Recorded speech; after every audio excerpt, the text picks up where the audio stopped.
Welcome to Binondo, a non-vlogger edition.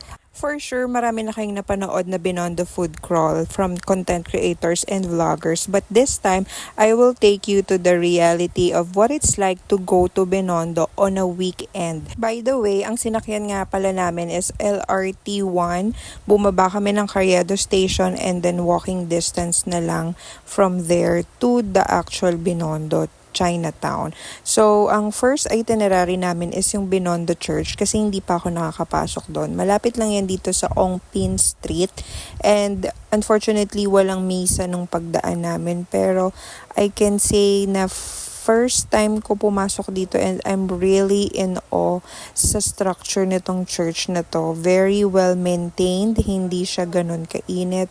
At kita nyo naman, napakaganda ng artworks at yung mga santo nila is kompleto din. You can also